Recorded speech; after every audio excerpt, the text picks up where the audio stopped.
because as I started remembering things that happened to me in my early childhood here on the island, it just brought on other memories. And I tell you, I didn't realize what a good time I had growing up here. I really. But I heard a good joke today. And there was this fella, and for you snowbirds, you'll like this joke. He had been planning a fishing trip, and of course it's during the cold time of year when there's ice on the lake. So he had been planning this fishing trip for about a month. So this Saturday morning he got up real early, about an hour before the sun was to come up, got all his fishing gear, went out to the lake, set everything up, and was waiting for the sun to come up for him to cut the hole. So as soon as the sun came up, he reached out, got a saw, and he started cutting away. And his voice goes, "Don't fish there." He looked around, he couldn't see anything, he could not figure out what was going on. So he says, "Well, I'll keep cutting the hole." So he started cutting the hole again, and his voice goes, "Don't fish there." He looked around, he didn't see anything, so he thought it had to be God telling him not to fish there.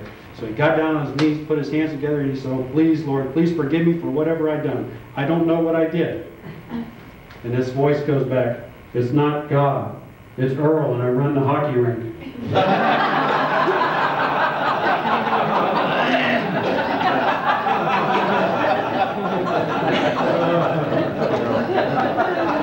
Well, I think you got my career in the fire department. Well, let me tell you a little bit about what happened to me when I was growing up here. I did move here when I was 3. Of course, I came with my parents and my 4 brothers and sisters. I don't remember anything else but the island. And I guess the first memory I ever had was going to Coquina Beach. And my parents used to take all us kids and throw us down at the beach and tell us to go play. And we always had a cookout with hamburgers and always ice-cold watermelon.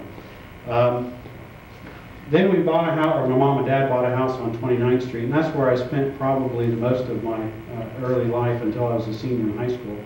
And as kids growing up on the island, you know, it's a lot different back then than it is today. We didn't have video games and a lot of television, and we spent most of our time on the beach or in the woods, because back then there was a lot of woods on this island. If we weren't in the woods, we were at the beach, and we were either sailing or fishing or diving. During the summer months, if we didn't spend 5 hours in the water, then something was wrong, because we were either on the surfboards or on the sailboats. You know, one of the things I remember too is real vivid. Some of you people that have lived here for a while, you know, we used to have just sand streets and no paved streets. The only paved road was Gulf Drive. Well, back when I was a kid, I could remember playing in our street and not seeing a car go by on Gulf Drive for a long time. And if a car ever came down your street, you were running out the house to see who it was, because there was hardly any cars that came down your streets. Another memory was, and I heard this not too long ago, I think Mr. Holmes talked about it, but our parents didn't have to worry about us coming in at dark time, you know, because we would always be away from the house playing. But we always knew that we had to be in before dark. And the reason was that if you didn't get in before dark, the mosquitoes would take you away. And let me tell you, there were some big ones. And there was many days that I stayed out a little too late and I ended up running all the way home, because I tell you, if you ever got hit by all those mosquitoes, you had little welts all over your body.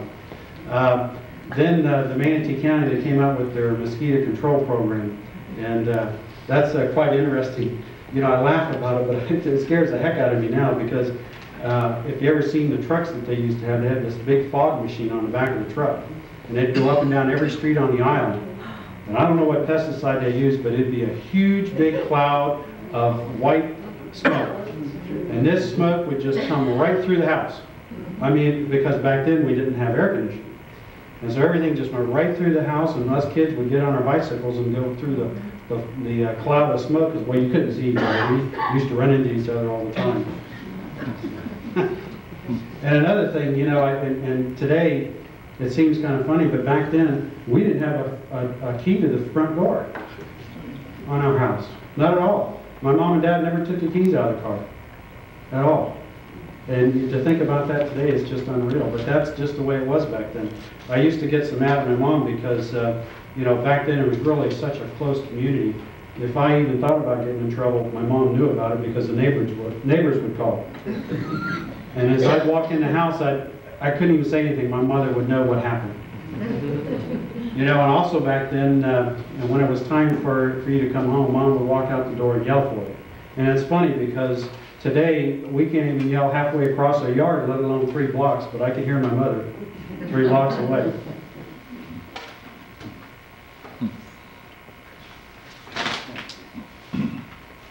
And another thing that was, I guess, a big part of our life was, as I said before, was the water. We spent the majority of our time in the water. And fishing back then was unreal because there was a lot of fish out there. One of the most favorite things that we did as kids was stone crabs. Now, we had rock jetties out in front of the beach that we used to go to, and as kids, we would go out there and get stone crab claws. We'd bring them back up on the beach, and we'd cook them right there and eat them. And I know I went diving not too long ago, and I couldn't find one. So, also, as a kid, we used to go get mullet. Mullet used to be so thick around here, you could almost walk on it. The schools of mullet used to come by our dock, and you could just, for an hour, the school would just be going by for an hour, and it was so thick, all you saw was green from the mullet. But the other part of being a kid up here was sports. I think of anything that influenced my life, of all the things that I did here on the island, was sports. And this youth center, now called the community center, was the center for all the kids. That's where we all went to, and we spent a lot of time there. It's not as diverse as it is now because it was a youth center. It was just mainly for the kids. But we had a lot of good programs. And there's a fellow right in the audience there that had a big impact on my life. And it had to do with the sports, the baseball. And I think our Little League back then was probably one of the top Little League programs in the area because we beat everybody. But that's all we did. You know, I think it really kept a lot of us kids out of trouble because, you know, being in the sports. We didn't have too many of them. We played baseball, and back then we also had football, Tarpon football. That was pretty funny. But it didn't last long because it was too expensive. But they went to soccer. And we were one of the first youth centers in the area to go to soccer. And then we went out and we really killed everybody we went and played because they weren't into soccer yet. So that was kind of fun. You know, talking about fishing, I had one instance. The beach that I grew up on, a couple of guys there were commercial fishermen, and they would all the time let their nets out in front of the beach. And we'd catch a lot of different types of fish and a lot of fish. But we also got a lot of sharks in his net. He used to hate that because he'd have to fix his net afterwards. But I remember one particular shark that we got was extremely large. And you'd cut the jaws out and you would bury it in the sand. And after a period of time, you'd go back and dig it back up, and all the meat and everything would be off the jaws and it'd be fairly clean. Well, when we took it out of the sand and we picked it up, I could take those jaws, put it over my head, and it just about go over my shoulders. Wow. And I think this shark was in excess of 10 feet. And I don't remember what type it was, but it was an awful big one. And I remember as a kid seeing that, the one that Frank Cavendish caught here on the city pier was 17 foot. It was one of the largest hammerheads ever caught. But you know, you think about that, and I was never scared to go in the water as a kid. Even after seeing all those sharks, I never was scared. I'm scared now, but I wasn't scared then. But you know, the beach was an important part of our lives, and back then we had this little beach hut. And it was nothing more than some old poles with a little roof and pond prawns on top of it.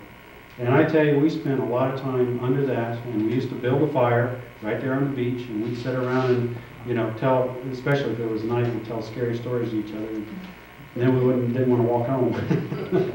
But we'd sit out there and do marshmallows and cook hot dogs and all that kind of stuff. And I tell you, those are great memories.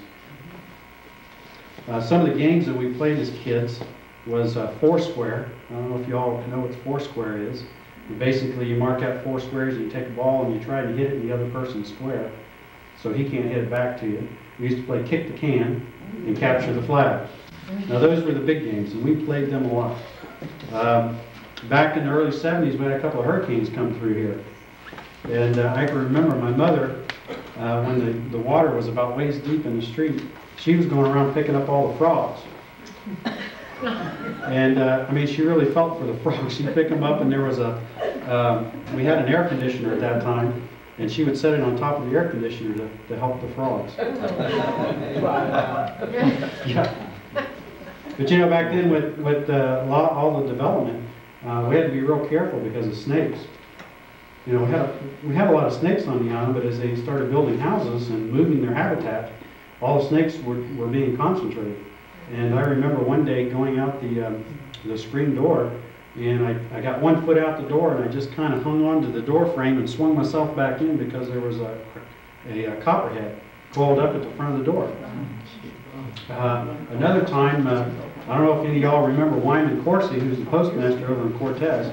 But we lived in Cortez for a very short period of time, and myself and my brothers and sisters were out in the front yard playing. My dad hadn't mowed the yard for a while, so the grass was kind of high. Mom was going to go to the grocery store, and she yelled at us to get in the car. We had a station wagon at that time, and we got in the station wagon. Mom backed out of the driveway, and there was a rattlesnake going across the front yard where we'd been playing. And this rattlesnake was about that big around. And I think when Mr. Coursey killed it, it was 9 or 10 foot long.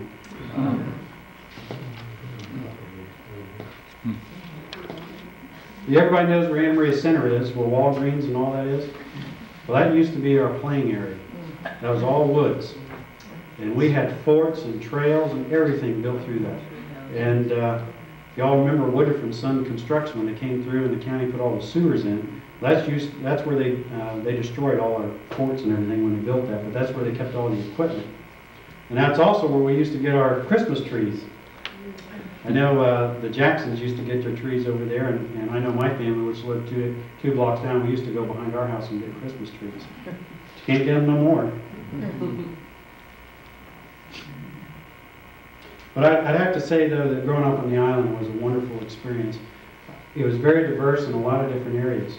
I think being able to have a lot of freedom, and I use that word in a sense that we were able to do a lot of things that you can't do today. And I know with my kids, after I sat down and put a lot of this down, I know there's a lot of things I want to do with my children, you know, that I've really forgotten about. And I think the beach was a very important part of my life. And, you know, we live on this island, we take the beach for granted. We take a lot of things that you know, we grew up with that we don't utilize anymore. And I know in my life that's what I did. I've kind of not used it as what I should be. So if anything I did by writing a lot of these things down was to remind myself of where I live and what's here and that is offered here. So with that, I'm going to get into the fire department at the end of this. And as you can see, there's a lot of different things up on the table here that deals with the fire department. And as the introduction said, I started my career as a volunteer. I was back in 1979, and I just had graduated from high school, and I really didn't know what I was going to do. So my dad at the time was an assistant fire chief of the Braden Beach Fire Department. So I figured I'd you know, help the community out, even though I helped the community out since I was about 10 years old anyway, going down and helping mom and dad at the fire department. I just didn't think it was going to be my career. I went to college for a little while, and I was going to be a mass communication major and didn't really care for that. So I started volunteering at the fire department, and I got hit with the bug, the fire bug, that is. And I joined the volunteers, went to school, became an EMT, and I really loved it. And I put my application in a lot of different places, and I got hired in Sarasota. But I still maintained my volunteerism here at the island. And back then, as you can see here, the Anna Maria Island in the Cortez area is where our fire district covers. And in that area, there was 3 separate volunteer departments. You had Anna Maria, Braden Beach, and Cortez. Even though they were all in the same fire district, there's 3 separate volunteer fire departments. There was also the rescue squad, or Island Rescue. So there's actually 4 different volunteer organizations that dealt with emergencies here on the island. And I joined Braden Beach because that's where we live closest to. And then I got hired, and I maintained being a volunteer here. And quite a few different things happened in that meantime. One was all the volunteer departments joined into one, along with the Island Rescue Squad. So now on the island in the Cortez area, there's 1 fire department. And that also does all the rescue too. So that was a great accomplishment, and John was a very important part of that aspect of the combination of the departments. And that was a very good positive step for the people of our community. Back then it's kind of funny, but with 3 fire departments, volunteer departments, we had to buy 3 of everything. If we bought a pair of boots for one station, we had to buy a pair of boots for the other station. If we bought a fire truck for one, you had to buy a fire truck for the other 2. So it was quite interesting back then. And also, one fire department didn't talk to the other fire department. If you were a Brady Beach fireman, you couldn't talk to the Anna Maria fireman, and vice versa with the Cortez. But it's all worked out, so it's come to one fire department that's working real well. But I can remember the first fire ever went on, and I scuba dived, and you know, the firemen wear the air tanks, you know, on their backs, kind of like a scuba diver. Well, there's one big difference, that you put the scuba diver, your valves are up here, you know, on the tank on the top.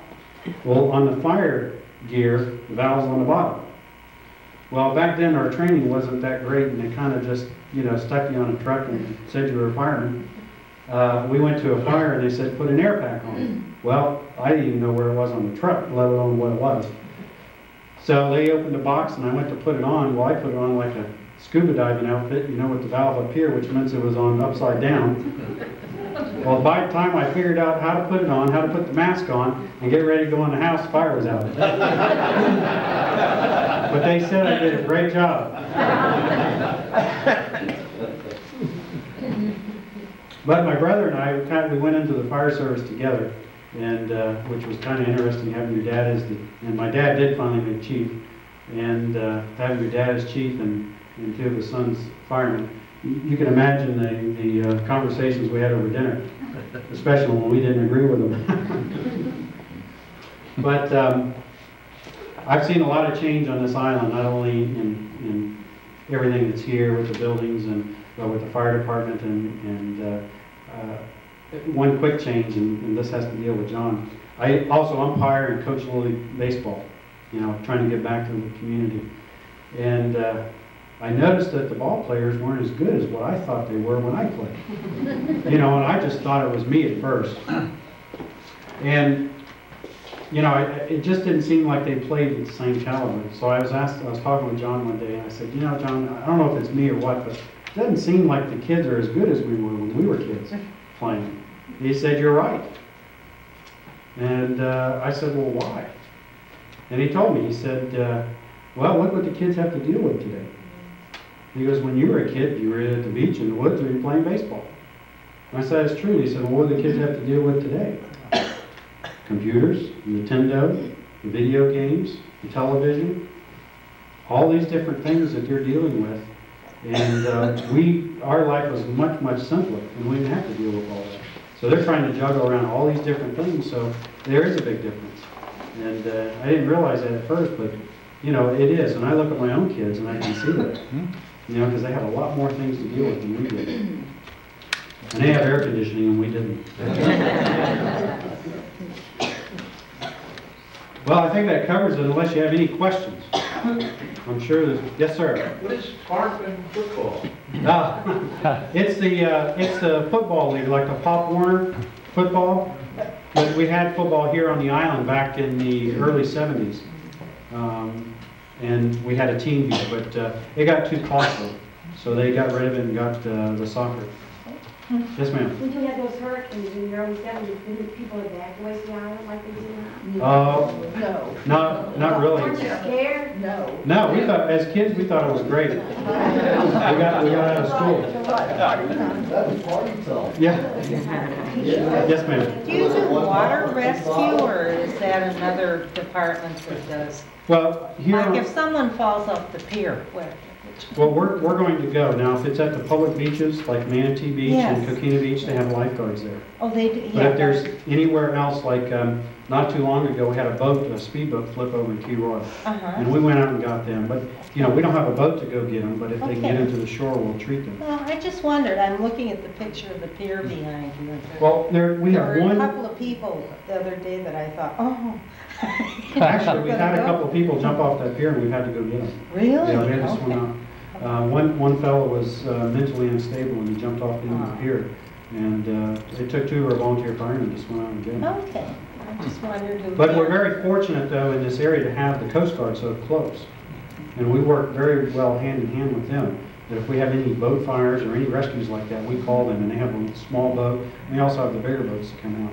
Okay, I'm sure you handle it well, I just asked. Oh, Yes, ma'am. You said when you used to not speak the Braden Beach and, you know, you just, how about the other fire, just, like Braden River or Braden? Well, some of those, like Great River, wasn't in existence then. No, I know, but you taught me, I'm just. Oh, yeah. No, it was just it was like a rivalry between the departments within the district. They weren't mean about it. It was just, you know, back then as we were Braden Beach or we were Anna Maria. But, you know, they all integrated. It's fine. Any other questions? Yes, sir. How many volunteers do you have and how many paid personnel do you have? Well, we just added 4 firefighters in January. So we have 4 firefighters on duty 24 hours a day, 7 days a week. We have 17 total paid people. That includes the administrative staff, the inspector, and all the firefighters. Volunteers, we fluctuate up and down with volunteers.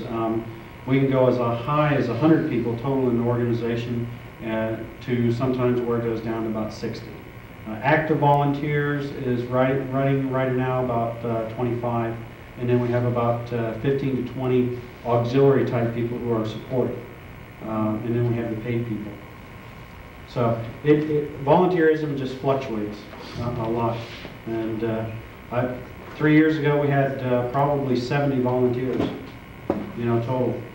But as we've added paid people, the volunteerism has gone down a little bit because I don't want to say the need for them is diminished, but they know they're more comfortable now that we have people there all the time, 24 hours.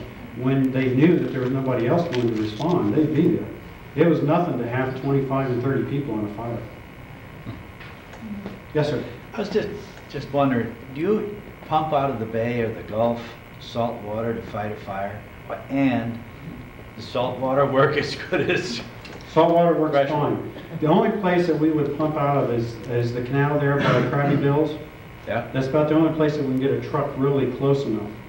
And that's deep enough for us to draft. But we really have no need to do that. We have a really good water system here on the island. There's some areas that aren't very good, but we can still supplement that system. If you drive around, you can see there's about a fire hydrant just about everywhere on the island. We're very fortunate that the county has taken care of most of our water needs. Now, Anna Maria is pretty tough because a lot of the old water lines there are fairly small, but they have plans to upgrade those in the future. But most fires, if we can't handle it with the water and 2 trucks, you know, it's pretty much going to be a loss. So we feel very comfortable with what we're doing. Yes, ma'am. What is your district now? Our fire district encompasses all the island and all of Cortez area up to 86th Street, where Tidy Island is. Do you know where the Shell station is on Cortez Road? Okay, everything from there back to the island and then the entire island. They say we're about 21 square miles, and we service up 15,000 year-round residents and about 25,000 seasonal residents. Yeah, it's a pretty good-sized district. We're about the 3rd or 4th largest district in the county. Yes, sir. You use helicopters on GMT, or what do you do with these bridges as crowded as they are, and you have to get into the hospital? If it's a trauma alert, or if it's a drowning or some serious call that they need to go to a trauma center, we have helicopters available at Bayfront Medical Center in St. Pete and Tampa General. That's Aeromed and Bayflight. And we have pre-designated landing zones already on the island that is already plugged into those helicopters, so all we have to do is give them the landing coordinates, and then they come right to it. Basically, the 4 areas that we have is the U Center, the ball field on U Center, the lot behind the fire station, the school, and the parking lot at the Beach House restaurant, Coquina Beach. And then basically on Cortez Road, they can land anywhere on the road. So all we have to do is give the coordinates to them. But as far as the issue with the bridge and everything, unless it was a real serious call, you probably wouldn't see them fly a helicopter for someone just because the bridge may be up or out. They'll find an alternate route. Because if those bridges are up, they can take them to Sarasota Memorial Hospital. And believe it or not, and I can tell you this because I know, because when we had our children, we went to Sarasota Hospital. And we thought we were going way out of the way, but if you measured from between Manatee and Sarasota, it's about the same distance off the island. So, yeah. So, as a matter of fact, I had a transport yesterday that they took, or Saturday, that they took to Sarasota. There was a, yes ma'am. Your area goes to 86th Street on Cortez. Yes ma'am. What's the function of that fire station that's across from the, there's a mobile park there? Yeah, that's one of our fire stations. That's part of, Anna Maria. Mhm. then when you say you have a staff of, There's 2 firefighters over there okay. on shift. Oh, see, I didn't, oh, Yeah, okay. we have 2 fire stations over in Cortez, and we have 2 fire stations on the island. I didn't, oh. I Yeah, most didn't people know don't, but they just think that we cover the island, but a third of our population in the buildings that we cover is over in the Cortez area. Oh. So it's a pretty good sized area. And let me tell you, you'd be surprised on how much is over there. What's that? It's our money base. Yeah, it is. It's, we get a large portion of our money from over there too. Yes, ma'am.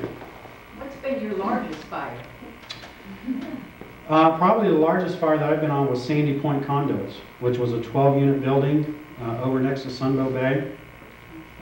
It was an arson fire, and my wife hates this story, but we were eating down in Braden Beach at a restaurant, and my wife was sitting in front of me, and my back was pointing towards the Sandy Point area, and my wife kept looking like this around me.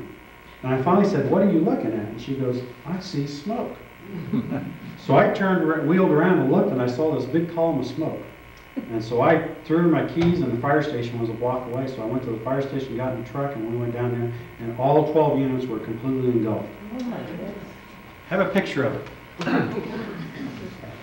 Yeah. That was Sandy Point. Oh, my gosh. That's what I saw when we pulled up. Matter of fact, you may not be able to tell, but this is a fire truck right here, and that's me on top of it. But that's what we saw when we pulled up.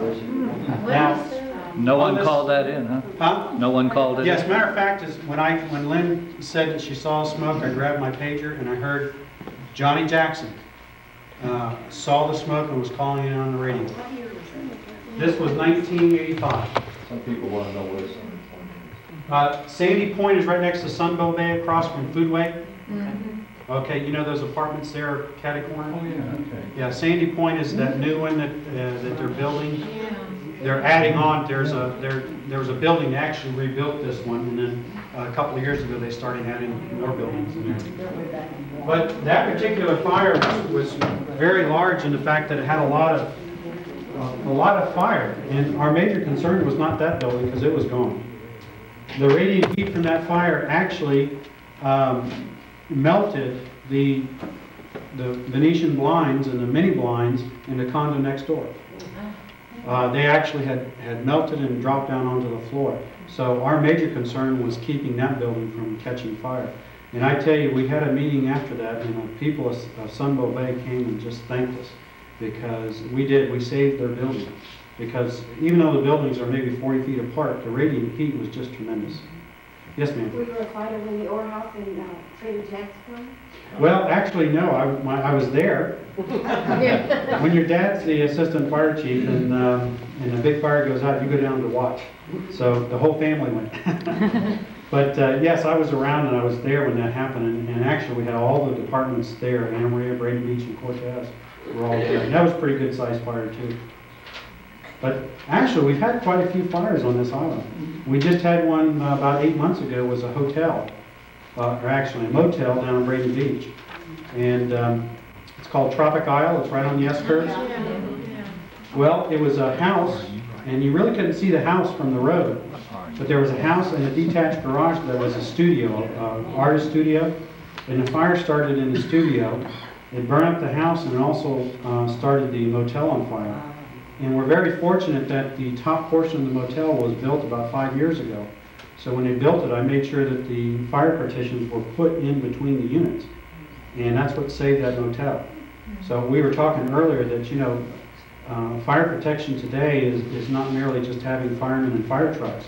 It's actually doing the prevention and making sure that the buildings are fire safe to begin with. And it's going to lessen the fire severity. And that's what we have found. The number of fires that we go on today are no different than what we went on, years ago. It's just that the severity is a lot less. Instead of getting there and seeing that, we're seeing a unit involved and we're putting it out there.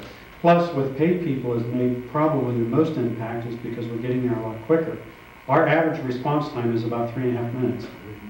And that's from the time the call comes in until we receive the call until we get there. That doesn't mean we're going to get there in 3.5 minutes to every call. That's the average.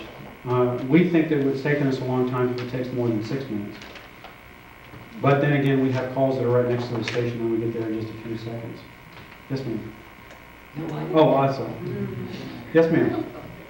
Do you educate the children? Do you go in the public school Yes. system? Yes, every October we have Fire Prevention Week and we go into each classroom of our elementary school. And it's kind of funny because we're running out of ideas because we've been doing this regularly for about 6 years now. And all the 5th graders, when you walk in, they're like, you gave us that last year. We know all that stuff. Give us something new. So we're always trying to figure out new things for the older kids because they've already had it. But they're remembering it. They did a study, the fire service educators did a study, and that if you don't catch kids, that you're not going to educate the older people. Because you generally are already set in your ways. And to teach you new things is really hard.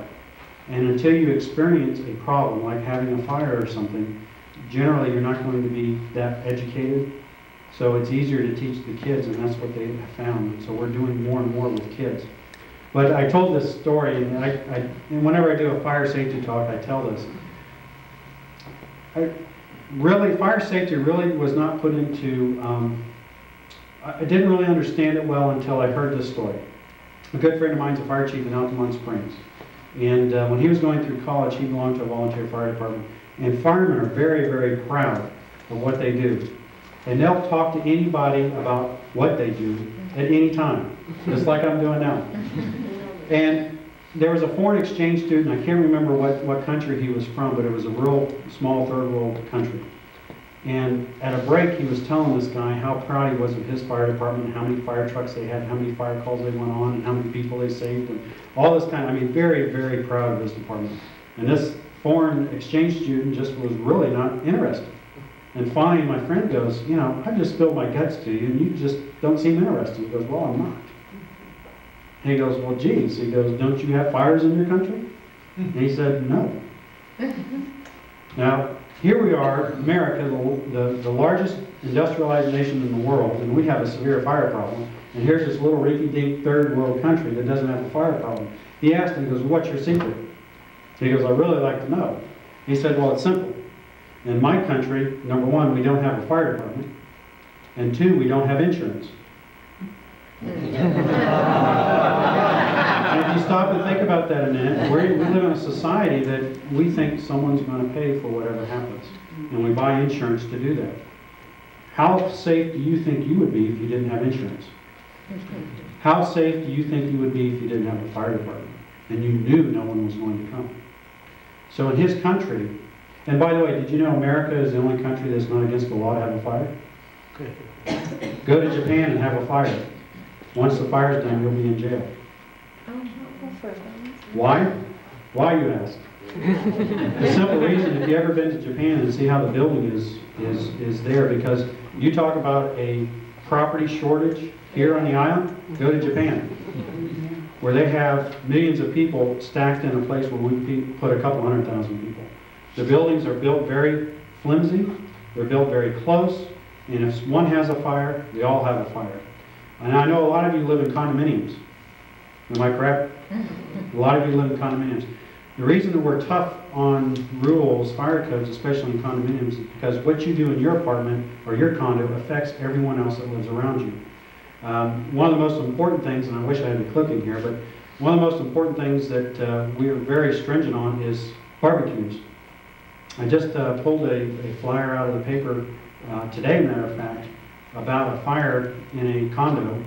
Lady had a hibachi, used it, thought it was out, had set this cardboard box next to it, and at 3 o'clock in the morning, her whole balcony is aflame. But fortunately, the building was fire sprinkled. So the damage was limited to the 3 balconies, and the one above her and the one above that. But you wouldn't believe how many fires we have on porches and balconies from grills. Yes, ma'am? They're now electric, don't they? Yes, electric is fine, because there's the fuel source. When you have charcoal, you have tremendous heat, but you can't automatically get that out right away. Gas has a tremendous fuel source to it with that propane gas tank next to it. I can tell you, we went to a fire up here in Anna Maria about 3 years ago. Fellow bought a brand new grill, brand new, had used it that night to cook steaks, forgot to turn it off, which really should be no problem. It'll just keep burning, and it's made to do that. The problem was he had bought a spare tank and had it filled, left it outside, and if you know anything about heat, when you heat something up, it expands, especially liquid, and propane's a liquid before it becomes a gas, so that liquid started to expand. When finally there's a pressure relief valve on a propane tank, well, that had kicked open just a hair, and there was a little blue flame coming out of the valve. Well, his son saw that and he said, "Hey, Dad, the grill's on fire." So he went out there and he thought maybe he had turned on or cracked on the valve a little bit, so he went to turn it down. And when he did that, the relief valve opened up fully. Well, if you've never seen a relief valve open up on a little propane tank, it's like a blowtorch that shoots a flame about 15 feet. It's about that big around and it just shoots a huge ball of flame. The guy was burned over 20% of his body. That's why we see those things, and that's why we're so tough on barbecue grills, because there's a tremendous liability there with that propane tank. Tidy Island. Anybody know where Tidy Island is? Very, very expensive homes over there. Fellow had a propane tank, couldn't find a wrench, so he hand tightened the valve, and he had a leak, and it caught fire. And we're not there quick enough to save the building. But it happens all the time. We have fires all the time with propane grills. And that's why we don't allow it. Any other questions? when you talk fire safety, I can be up here for a couple hours. If you can't tell, I love my job. I just wanted to say that not only are they wonderful firefighters, but they added to the success of our open house recently. 3 firemen came up and took blood pressure readings, and one had the remote fire truck with the children of all ages enjoying. And also, this is part of our exhibit that we have in the museum this month. We have our little room filled with information at fire department, which can well, that's one subject you wanted me to touch on, and if you don't mind, I'll touch on it. You know, we are a fire department, but I was telling Carolyn earlier that we're not going to be a fire department much longer. And I tell you why. The reason is that we do much more than just being a fire department. Some of the things that we do is we go out and we do public education. We do emergency management. We do EMS. There's so many other things that we do other than fire department. Fighting fires is probably the smallest portion of work that we do. If you were to take the amount of work that we accomplish in a period of a year, actual firefighting is probably the least that we do. And this is not just unique for Anna Maria, this is all over the country.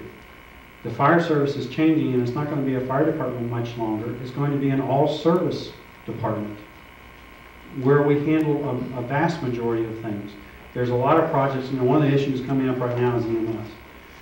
The fire service in this country is the largest provider of EMS. Most fire departments in our country provide the ambulance or paramedical services. And the reason is twofold. One is cost. You know, we have the firemen there, you train them more, and you can have better service at a cheaper cost. But we do a better job. There's a lot happening in the world of EMS. Managed care, you've heard that term, right? Managed care? Well, it's coming. Whether it passed or not in Clinton's administration, managed care is coming. Managed care is going to do a lot of things. And one thing it's going to do, it's going to shape the pre-hospital emergency care. And it's going to shape how we provide that service. You know, a lady, we were talking earlier about going to the emergency room. When was the last time any of you went to the emergency room? A year and 2 years. How much did it cost you? $50. A bundle. A bundle. If you didn't have health care insurance, how much would it cost? Oh, I don't. a lot. Managed care is going to try and trim those costs. And one of the things they're going to utilize is the pre-hospital emergency care situation. There's a lot of things that paramedics could be doing in the field that you're going into a doctor's office or going into an emergency room to do. Immunizations is one of them. Suturing is another. You know, if you cut your hand, you need a few stitches, you don't have to have a doctor to do it. Look at the military. If anybody's in here been in the military, who sutured you up? A medic. A medic and a paramedic are basically the same thing. You know, suturing somebody up is a simple, unless it's, you know, a serious cut, but a simple laceration can be sutured up by just about anybody. Paramedics do a lot of advanced procedures in the field. I was telling the lady earlier that some of the things we do, endotracheal intubation is where you put the tube into the lungs. We do chest decompressions, like if you have a collapsed lung, we can insert a needle and decompress the lung. We can do tracheotomies, or we call them cricothyrotomies. We can do what they call interosseous, which is inserting a needle into the bone for children mainly. You know, children, it's hard to find a vein suitable enough to start an IV, so you actually start an IV into the bone. So all these things we've been doing in the field for quite a while now. And the paramedical field is going to get more and more advanced. And there are several projects running around in the country now where they're doing community-based healthcare. So the local fire department and the local rescue squad actually have examining rooms and treatment facilities right there at the fire stations. And so if you have a simple emergency that needs to be taken care of, instead of going to a large facility, you can be treated, you know, at this local satellite. And they're doing these projects all, you know, over the country. So healthcare, in particular pre-hospital emergency care, is changing. I don't know if we're going to be a part of that, but I think that at some point in time we may not have a choice. I think it's a positive thing for the community. Yes, sir. Do you, or are you covered with insurance? And what's going to happen in the next few years? Well, yes, we're already covered. We have malpractice insurance. Because we are EMTs and we have a lot of paramedics on the department, even though we don't do paramedical procedures as yet, we're covered by malpractice. And malpractice in our setting is, I'm not going to say that it's not common, but as long as we follow our written procedures and protocols, we'll be safe. You know, it doesn't mean that someone can't sue you. Anybody can sue you for anything. But if we had to worry about malpractice and those types of things, then we would probably be diluting the level of care that we give to you. And I think that you have to be aggressive in this field to be able to provide good care. You know, one of the positive things about the fire department is our response time. If you do have an emergency, we're going to get there on average in about 3.5 minutes. And you know, that's a very comforting thing to know, especially 5 years ago, when we didn't have any paid people at the fire department. It was strictly volunteer. You know, you had to wait for the volunteer to leave home, go to the fire station, get in the vehicle, and then go to the scene. So our average response time back then, you know, was probably 8, 9, 10 minutes. So now with having full-time people has made a big difference. Yes, sir. When you call 911, does that go to you? Yeah, we are dispatched by the county. The county has a 911 center, which has the 911 call takers. They will take your call and then they'll route it to a dispatcher. And then that dispatcher will dispatch us to the call, along with the ambulance or any other fire agency, whatever the problem may be. You know, one thing that I didn't mention about the fire department, we have what we call automatic aid agreements. We don't have a ladder truck on the island. You know, they're about $500,000 to buy a ladder truck. So what we do is we have an automatic aid agreement with Womble Key and Westside Fire Departments that if we have structure fire, they automatically send the ladder truck to us. Do you have any false alarms on that? We average, when you say false alarm, we go to about 110 alarm calls a year. The majority of those are false alarms, either due to malfunction of the fire alarm system or someone accidentally pulling the pull station. We do have some alarms that are proper. In other words, there was some smoke or some problem that activated. But as far as true false alarms, you know, someone just pulling it and knowing there's not a fire, we don't go to that many. But we do go to a lot of alarm calls. As our fire protection increases as far as having fire alarms and sprinkler systems, our number of alarm calls are going to increase. because as you guys well know, the weather on this in Florida, and we are in the lightning capital of the world, that causes havoc on the alarm system. Now, if any of y'all go to the Island Baptist Church, you'll know. Their alarm system's hit about 5 times now with lightning taking out the alarm system. Yes, sir. How many years has the island been a district? Since 1951. Okay, when did they combine the 3 individual departments into one? Well, the district was formed in 1951, but Okay. several of the fire departments were in existence prior to that. And Braden Beach was the first one. I think they were formed in 1943. And I think, we can't find records that far back, but I'm talking to some of the older guys. I think that's about the time period it was established. And then Anna Maria was established in 1950. And then in 1951, the island became a fire district. The fire district only encompassed the island. And then in the early 60s, late 50s, early 60s, it incorporated the Cortez area. So that had to be a political nightmare for the commissioners to administrate 3 different departments, equipment-wise. Yeah, it was because, like I said earlier, if you bought one for one, you had to buy 2 for the other. When did they decide to combine basically all 3 departments? I believe 1988, and it was finalized in 1989, I believe was the time period. We actually started talking about uniting all 3 departments. I know when I first joined the department back in 79, 80, 81 area, but it was not something that they wanted to do. Do the volunteers own the buildings, or does the district own the buildings? The district owns 2 of the fire stations, and the volunteers own the other 2. If the Anna Maria station that used to be up here on corner of Oak and Gulf Drive, the city of Anna Maria owned the property, but the volunteers owned the building. Well, when it ceased to be a fire station anymore, when we built the new station, we actually sold the building to the city for I think $5,000, and then they tore it down and sold the lots. But that station, and here's an early picture of it.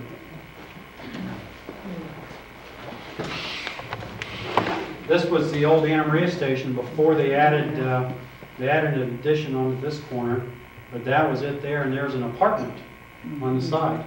And they used to have what they called resident firemen, and they actually lived at the fire station. And if a call came in, they would either go out and hit the siren on top, and they would write the address on a chalkboard in front of the station. When I first joined the volunteers, that's how we knew we had a fire. You'd hear the overhead siren, and you run to the station, and the address was written on chalkboard. And that's what the resident firemen did. Also, at one station, they dispatched for us. We also set our clocks at noon every Saturday, the whistle would go off. Yeah, every noon the siren would go off. Yeah, I remember that quite a bit. Because the Cortez station siren rang for a long time, until I think finally it broke. But well, they were quite old. As a matter of fact, I think we kept one of them as when the Anna Maria station was torn down. We took the siren down and kept it. But yeah, I think it was 88 and 89 is when they finally joined together as one entity. But the fire station, and they still have the apartments on the side, and they rent those out. And they take the monies that they get from the rental to maintain the buildings.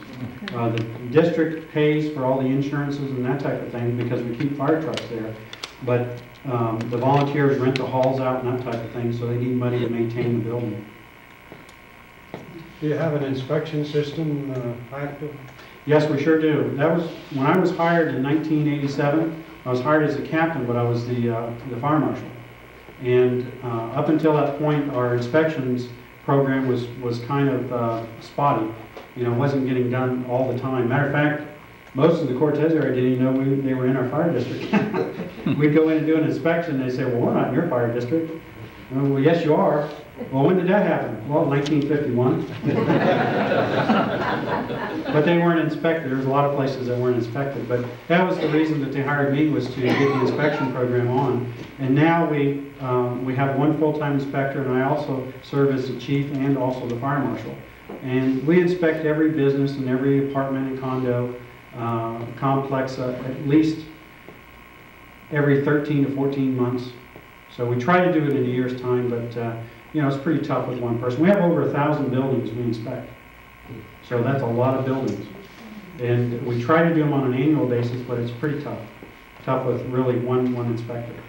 Our firefighters and our captains that are on duty, they're also, or some of them are also inspectors. We try to get them to do some, but they have a lot of other duties they do, so it's tough to get them done once a year. But it's paid off in the long run. Yes, ma'am? Do you do blood pressure routinely? Oh, yes. We have regular customers that come in every day to the fire station. Wow. Oh, yeah, they come in every day. We also on Fridays at Foodway. If you ever go on Friday at 11 o'clock, you'll see the line already getting started because those guys are busy from 11 to noon doing blood pressures at Foodway. We've been doing that for about 3 years. We've also been doing that over in the Cortez area. We used to do it at the Foodway or the Save, whatever that grocery store's name is now. But I think it's closed. But we were doing it there for the past year or so. And now I think they're trying to set up doing it at the post office over in Cortez. But we try to get out to the public to do some of these things. And we got a very interesting letter the other day. A fellow had come in to have his blood pressure checked, and he was from up north, and he was on a whole series of medications. And he came in, he was not feeling good. We took his blood pressure, and it was really sky high. And we told him to immediately go see a doctor. And he didn't have a physician here, so he found a physician, went to him, and he feels that we probably saved his life. Because they immediately changed his medication, got his blood pressure under control, and he was just extremely happy. But that's the whole point of it. They can come to the fire station to have, because if our firemen are not there, I'm there, or the inspector's there, or somebody's there to take your blood pressure. So we don't mind. Yeah, it's free. Well, you pay for it in your taxes. But we feel that's what we're here for, is to provide a public service. And we're going to do a lot of different things in providing that service.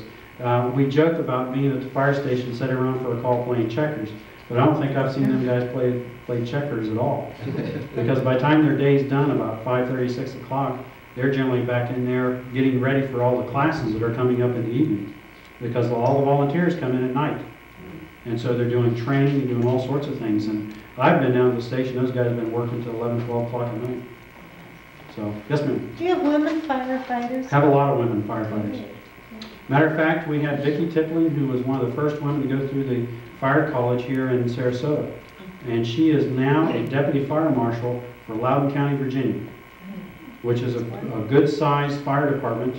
I don't know how many members they have, but it's pretty good size. And she carries a gun because in Loudoun County, Virginia, they're also police officers. So because they do arson investigations, they can make arrests, they can do all that kind of thing. So she did extremely well, went through all the classes, school. She was a straight A student to begin with, but she put some of the men to shame. But we do have a lot of women. We have a lot of nurses on our department. Matter of fact, one of our volunteer captains, Yvonne Burkhardt, is a nurse. She's also in charge of our bloodborne pathogen program, which, if you're not familiar with bloodborne pathogens, it's the HIV, the hepatitis B, and all those types of things. We're mandated by federally and state to be properly trained and be able to disinfect all our equipment and make sure that our people are properly protected. And she's in charge of that program for us. Thank you. Any other questions? You've educated us, Andy. Oh.